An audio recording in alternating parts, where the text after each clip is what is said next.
yung kinatay ko na manok nung nakaraang araw pa. Ngayon lang po naluto. Pinagpalang tanghali, kalayang kabayan. Ito po yung ulam namin. Ginataan manok. Si Bisis po ang nagluto nito. Kaluluto lang po. Dahil nung umpisa nung kinatay ko yung manok, hindi ko na po nagawa, hindi ko na po natrabaho. Kaya ang ginawa namin, nilagay namin muna sa freezer. Ngayon, ito na po siya ngayon. Niluto na po. Ito yung aming panangalian, araw ng linggo. Yan ang ulam namin sa kanin. Yan, ito po yung rice namin.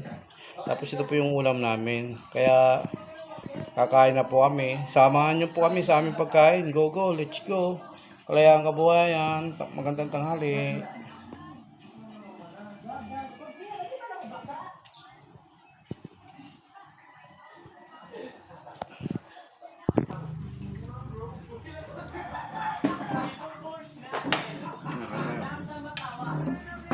Yan ang kulay. Siyempre may milk. Karen, lupo ka na, kumain ka na. Ano plan ko? May kukron sa loob. Kaya ito walang ano to eh. Kailan ko ba itong pangalawang araw? Pangatlong ano. Wala nang balat to, tinanggal kong balat dito eh.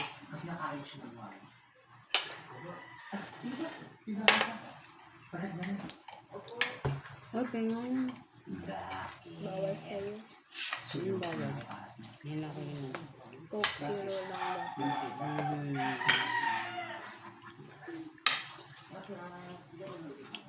Bakit ka super tigas ng mga botong yan? Naalala ko yung ano, yung lalaki na vlogger na kumain ng buto ng manok. Diba namatay? Ganyang manok ba kinain niya? Hindi, yung kahit yung native, yung ano, 45 days. Ayun, di masyado matigas mo doon. Tigas na rin yun. Ay pag naipon yung sa loob. Corn nito. Talagang, ano eh. Pag naiwan yung sa loob yun, matigas. Sobrang tigas mo ito. Tinik.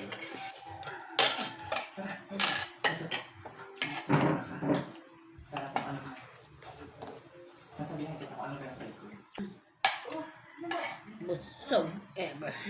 Busog ako dun sa ice candy. Bakit ka sa steak eh. May matinik ka dyan, baka malulun mo yung mga buto-buto. Mahirap tanggalin yan. Thank you Lord. Tingnan mo muna maigi ng mga tamo. Tibay ng buto niya. Bubutasan ng bito kami niyan. Bubutasin yan. Binuto. Hindi. Hindi. Ako dyan talaga. Eh kung matiusok doon sa bituka mo, hindi matatama. Oo, pero ano. Mas lakad.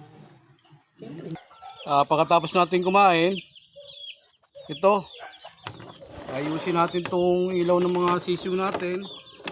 Dahil yung mga inahin, hihiwalay ko na ho. Yan.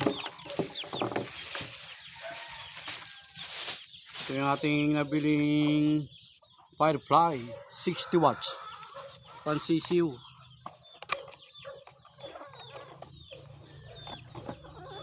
Dahil yung ating mga sisiw, ilalagyan natin na ng ilaw para pag sa gabi na giniginaw sila, lalapit na lang sila rito. Sa ilaw na yan, ayan, gagano na lang po. Ayan.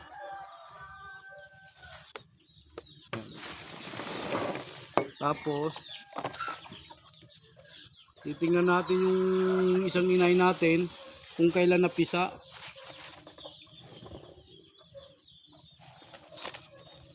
Titingnan natin kung anong number yung isa nating inahin para may sulat pa kung mark niya.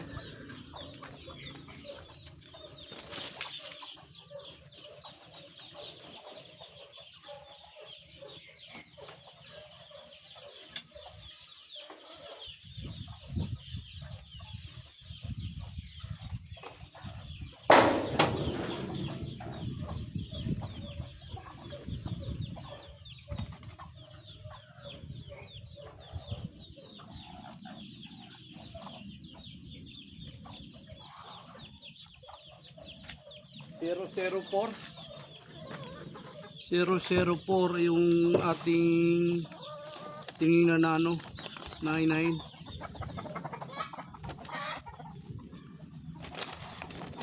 Ito napisa March 29.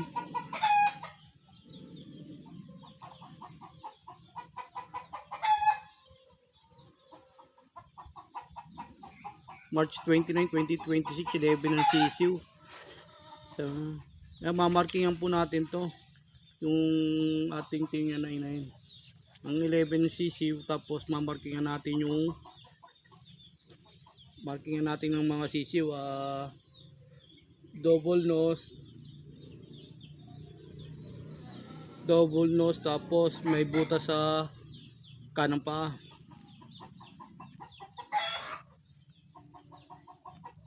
Double nose, may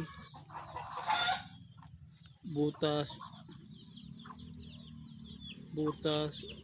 sa kanan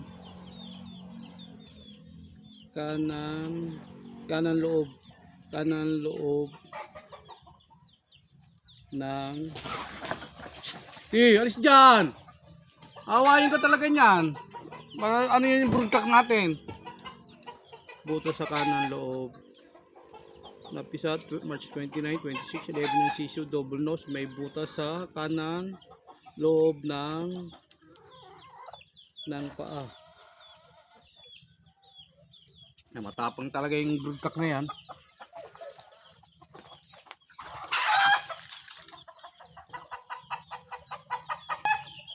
Lalapit dyan. Sa broodcock na matapang yan.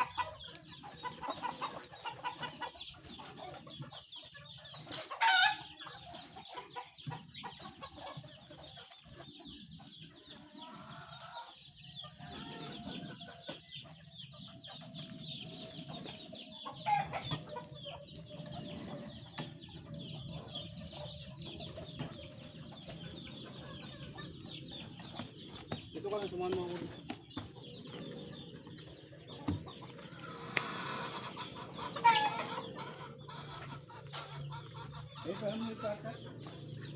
Huwag na, may nagkatara-tao rito.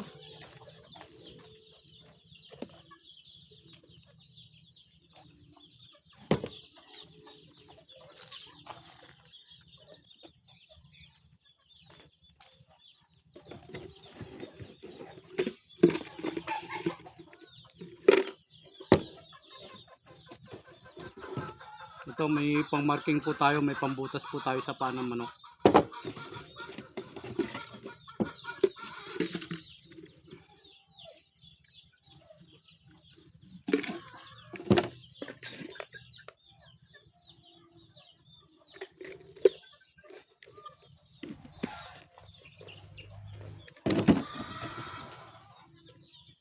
Ito may tari tayo. Ayan o, tari natin. Oh. Ito mga tari na to, ayan, nagpa-practice tayo magtari. Ayan, may mga tari tayo. Ayan po. Ayan o. Ayan po tayo rito. Bago na natin to, nag-umpisa na tayo mag-marking.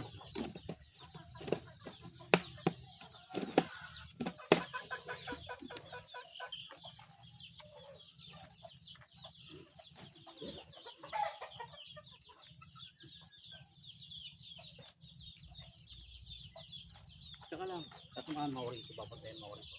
Kami lumapit na, kalab natin. Ito na malaron.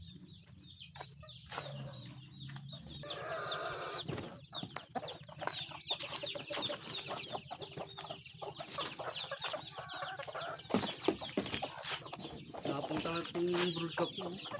Mama ako.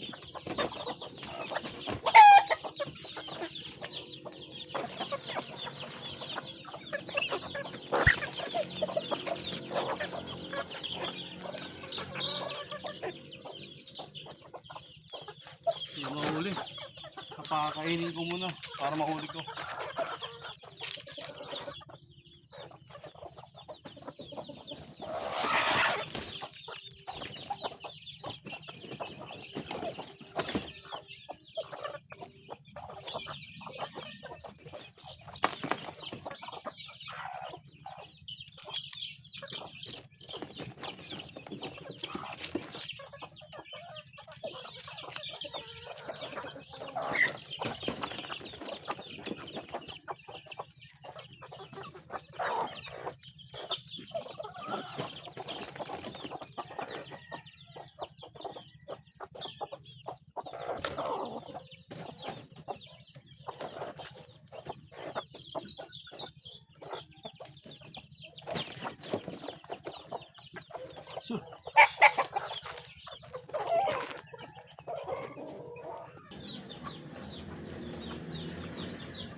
So,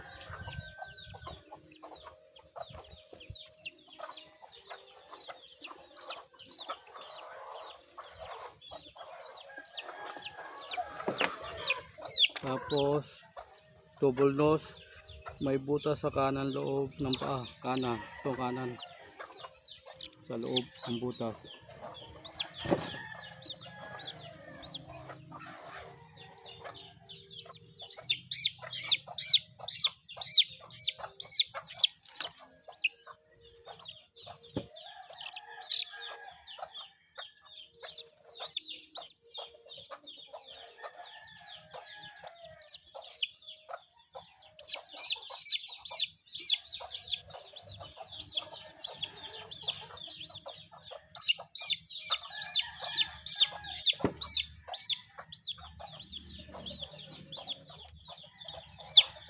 Na po, may butas na po siya.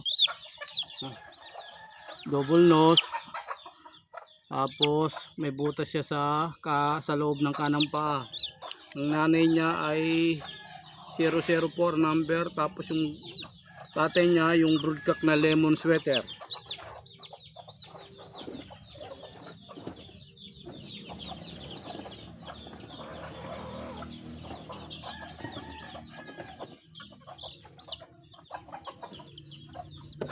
Double nose.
Yan po, may butas po siya sa kanang paa.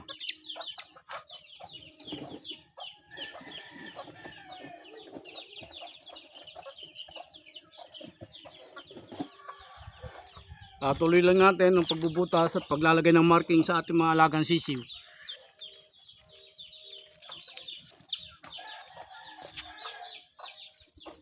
Tapos na tayo mag-marking. Dadalhin na natin ito sa kulungan na isa para magpagsama-samahin na yung mga sisiw ron sa isang kulungan. Tapos pagdating ng gabi, may ilawan natin, mapapailawan natin to dahil bumili nga tayo ng ilaw para sa mga sisiw. Pagsasama-samahin na natin dito.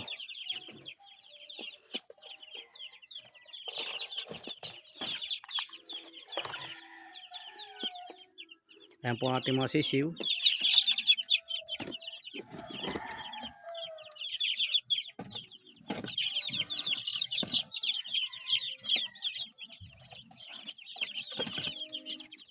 Yung iba dyan wala pang marking pero tanda na natin. May mga ano. 4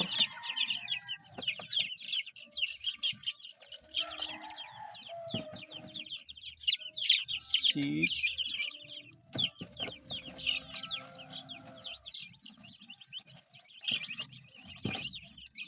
8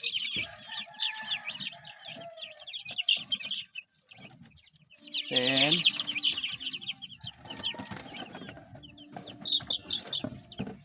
11. Ayan po yung bago nating kasama 11. Yan po yung ating mga sisiw. At ating ingatan na huwag magkakasakit. Tatakpan na natin to para mabuhay po sila. Mamayang gabi, umpisan natin lagyan ng ilaw yan. Nagpalang tangali, Kalayang Kabuhayan.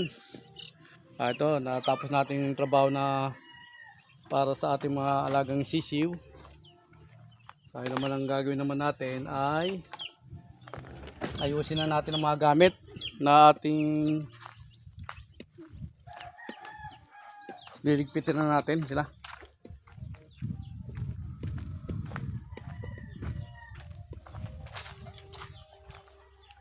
Yan. Please follow and share to my YouTube channel. Paki-like po, paki-subscribe. Kalayang Kabuhayan, go go, let's go. Pinagpalang tanghali, Kalayang Kabuhayan. Araw na linggo.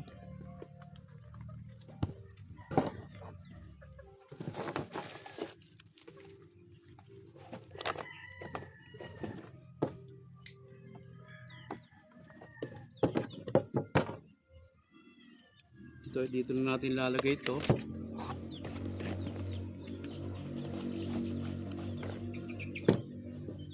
Tabi mo muna natin to para mamaya maayos na natin to.